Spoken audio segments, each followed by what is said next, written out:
summer, hilig nating pumorma. Pero paano na kung ang pagbuhos ng ulan nagbabadya? Huwag magpatalo sa ulan o bagyo dahil pwede pa rin maging fashionable kahit suot-suot nyo ang inyong mga panlamig katulad ng long sleeves. Ang long sleeves effective pangontra sa lamig, kaya naman recommended itong suotin tuwing rainy season. Ang inyong rainy day outfit hindi kailangan maging boring dahil ang inyong mga long sleeves itatransform namin. Protektado ka na sa lamig yet very fashionable pa rin ang dating.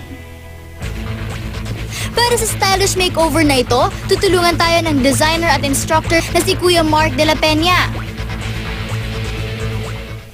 Para sa ating bonggang long sleeves, maghanda lang ng studs, chains, tela na mukhang leather, at tela na may usong-usong Aztec print. First step, itahi ang studs sa mesh cloth. Gumamit ng iba't ibang size ng studs, depende sa gusto nyong look. So ito na ang ating studded mesh. Ito na yung ilalagay natin sa shoulder ng long sleeve. Lagyan ng safety pin ng mesh cloth bago ito itahi sa balikat ng long sleeves. Itahi naman ang maliliit na chain sa ilalim ng studs. Tip lang pag ikakabit yung chain, make sure na uneven yung gagawin yung length para mas maganda yung effect niya. So ayan, meron na tayong rock chic inspired studded long sleeve. Ang dating plain long sleeves, ngayon pang rocker chic na ang dating. Pwede ring pang ulan at pwede ring pamorma. Para naman sa next project natin, kailangan ng mas makapal na tela gaya ng leatherette. Gamit ang 25 centavo coin, gumawa ng bilog na mga shape bago ito gupitin.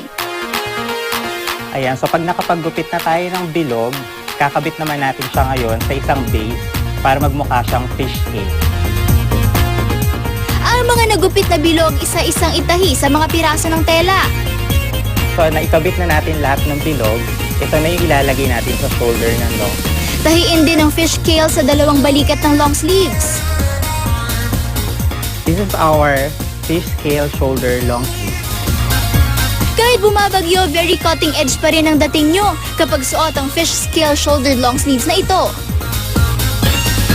So kung wala naman kayong materials at hindi kayo masyadong marunong magtahi, tuturuan ko naman kayong mag-design ng mga plain rainy day season outfits sa pamamagitan ng paggupit. Tupiin sa gitna ng long sleeves. Gamit ang ruler o measuring tape, gumawa ng inverted triangle sa gitna.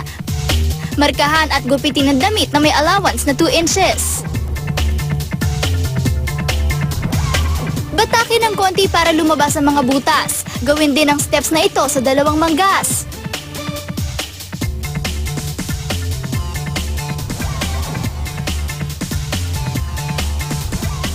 So ito na ang ating slashed long sleeve shirt. Kung dati hindi pansinin ang inyong outfit, ngayon meron na kayong look na surefire hit. Para sa isa pang easy do-it-yourself long sleeves makeover, tupiin lang at gupitin sa gitna ng long sleeves. In an instant, may cropped long sleeves ka na. Perfect daw itong gawin sa masisikip nyong long sleeves, instant style without the effort. For the guys, meron din kaming tip para sa inyo. Mula sa Aztec printed na tela, gumupit lang ng square. Ipin ito sa bandang dibdib ng damit at tahiin. So ito na ang ating patch pocket. Ngayon, pwede rin nating lagyan ng patch yung elbow. Sigurado madadagdagan ng inyong pogi points kapag ang long sleeves may accent. Simple lang ang makeover pero stand out pa rin ito. O ano pang iniintay nyo? Sugod na sa ulan with style! Gloomy man ang weather, hindi pa rin to excuse para ang ating outfit maging boring. Paganahin lang ang pagiging resourceful at creative dahil kung wais ka, pwede ka na maging fashionista any season.